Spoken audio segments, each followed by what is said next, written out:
All in Texas was magnificent. Top to bottom, an array of matches and moments that delivered. Even if I'm definitely not so wild about the damn near 10-hour runtime from pre-show to end of press conference, the show opened with the Ops against the Death Riders for the AEW Trios Championships. It was a physical and solid opener which saw Samoa Joe hit a spinning muscle buster for the win. And Samoa Joe caps it off!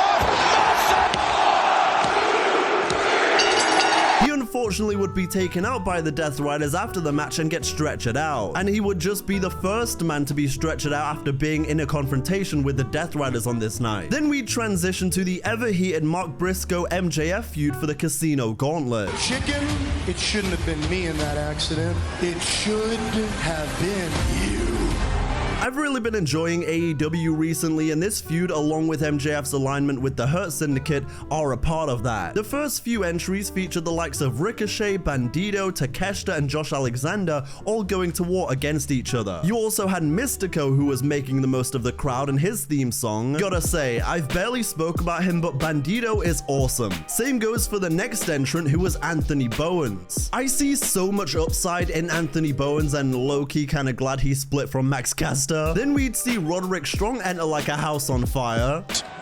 The up, pick up, look at that, Roddy. We'd then see Brody King enter, building on his chemistry with Bandito. And then we'd see the return of Juice Robinson, freshly shaved and all, where the Bang Bang Gang would come out to aid him too. Some really fun sequences here, including Juice slapping the bold dome piece of Rico. Then business would really pick up as Kota Ibushi arrived. We'd see the Beast Mortos arrive, followed by a double German suplex into a Tiger Driver from Roderick Strong. Behind the knee, the Tiger Driver. Eventually, Mark Briscoe hits a J Driller and almost wins the contract until MJF steals the pin. MJF, hold on, look at this front ball.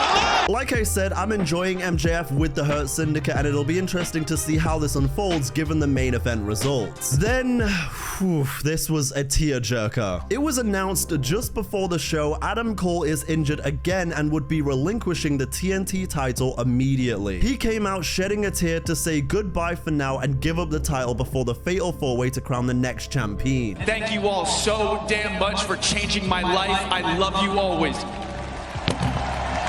You've really got a feel for Adam Cole. I really hope this isn't the end of his career, although that is the rumor circling around. But at some point for a wrestler, when injuries are becoming a constant, you do legitimately have to weigh up your options. The men who fought for the vacant title certainly showed out all over the shop. The emotional moments continued as Dustin Rhodes managed to shockingly win his first singles title in AEW. Laboring. Oh wait, but Dustin.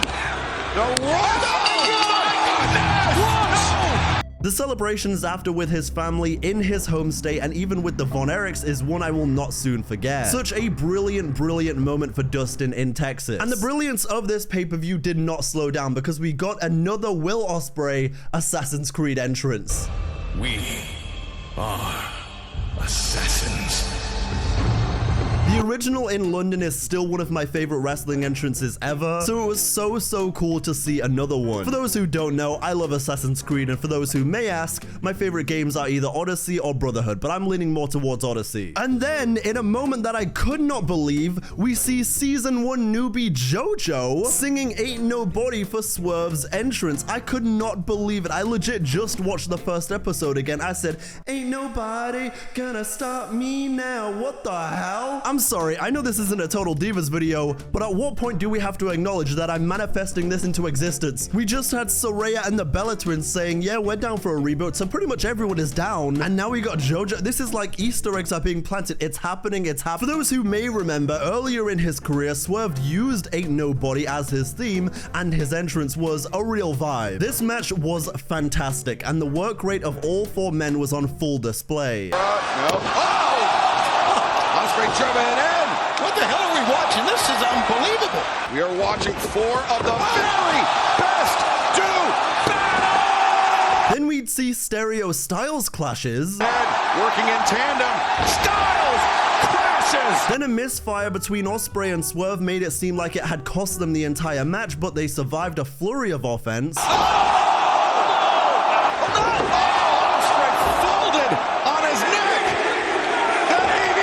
Somehow Ospreay kept that fighting spirit alive. And to my absolute joy, Ospreay and Swerve won. Let's go.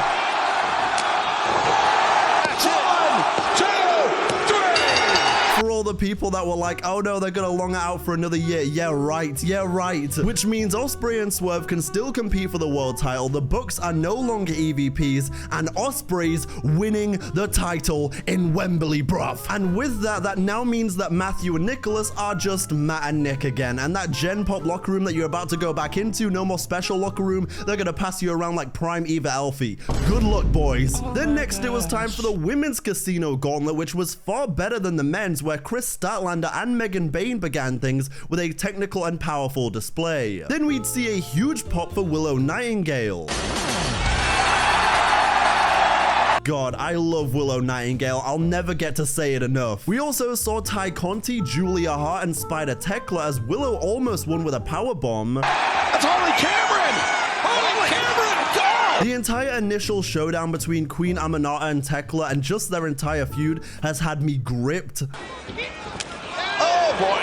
There. Oh, snap! They somehow managed to hit on a level above Strong Style. Like, I'm pretty convinced that they want to kill each other legit. I also just don't see enough people talking about Queen Aminata. She is something special. Aminata off with her. But as Mina Shirakawa came in, she cleaned house until ROH's Fallen Goddess and the winner did the same thing. Athena is truly a phenomenal wrestler. Shuri would make her entrance and debut in AEW next to go face to face with Athena. Then the match would just unfold into further chaos. At one point, both Julia Hart and Tekla had submissions going on the ropes. Queen Aminata was hitting Statlander with the ass clapper 130. He's saying Tekla.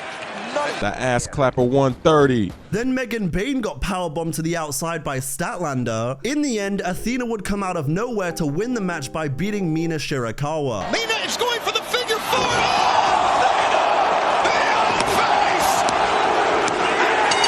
Then, after the Hurt Syndicate retained the titles, we'd finally see Nick Wayne have enough of Christian Cage. And just as Christian was about to be hit with a concerto, we'd see the return of the Rated R Superstar.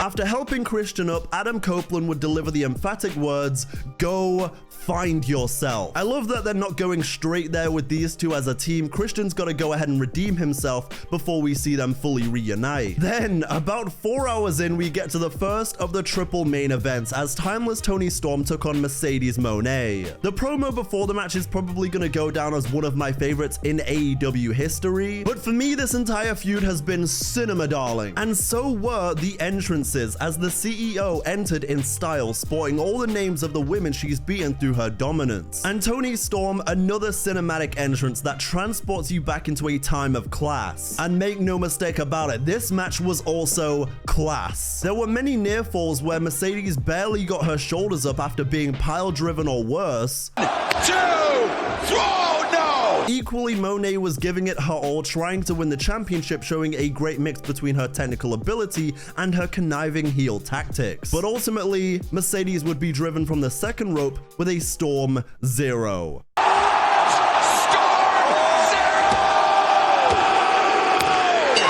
A splendid outing for both women, and holy shit, Toni retained? She actually did it. I almost can't believe it. And now this is where you really get to have fun. You should really dive into what this does to Mercedes' character now, with this being the one title she could never win. Not have the top prize. Not this one's escaped her. You're right. Yeah. Next, it was time for Omega versus Okada. A match that would not be without interruption, as Don Callis was pulling his old tricks, pulling the referee out the ring after a key one-winged angel. And that was a clock cleaner. And despite the war between these two warriors in the desert, back and forth near falls and everything in between, strong style strikes, Okada would deliver one final rainmaker to win the Unified Championship. Driving Omega down, Okada, Rainmaker! The score scoreboard between them is now Okada 2, Omega 2, and 1 draw, so we're for sure getting one more match in this series. Then, the main event, Hangman Page versus Jon Moxley, which opened with a beautiful performance to introduce the Cowboy. He is back with the old theme and back with his old cowboy shit. And this match was batshit crazy. And in case you're wondering, yes, it got bloody, and yes, it was brutal. One of the rules of the Texas Death Match was that the referee couldn't stop for any amount of blood loss, so you knew it was gonna be disgusting. It continued with a pile driver through shattered glass. But Hangman got his payback with a power bomb on the hard edge of the steel chair. Oh, and Marina Shafir, fly high angel, and rest in piss. But she's about to feel something else on the table.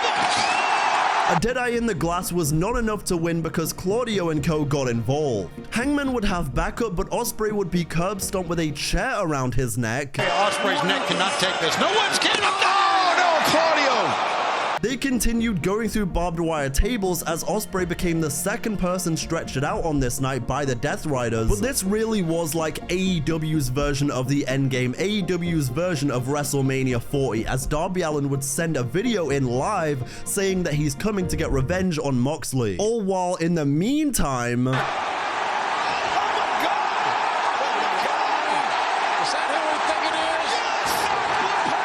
Bryan Danielson getting revenge on those who ended his career. He was looking good, by the way. I see even after being warned by WWE Legal, he doesn't give a shit about doing the yes chant. The match continued as Darby descended from the rafters and took out the Death Riders with a coffin drop. Hangman would hit 2 buckshots and a deadeye through a table. Then the Young Bucks would appear to hit an EVP trigger to Hangman as Moxley revealed a bed of nails, but somehow, someway, the Cowboy got back up before 10 and both men collapsed. Then when Marina Shafir tactics were about to strike, Prince Nana would chain her to ringside and Swerve would use Hangman's chain to even the odds some more. Swerve and Hangman putting their blood feud aside from the past as Hangman would deliver 1 more buckshot on the spikes and choke out Moxley with the chain to win the world title. Panic on the face of Jon Moxley. Panic and pandemonium. Yes. An absolutely sensational show. Way too long, but worth it for sure. So happy for Hangman, and this is the right way that the story of the Cowboy should have gone. His redemption arc in AEW has been damn near perfect.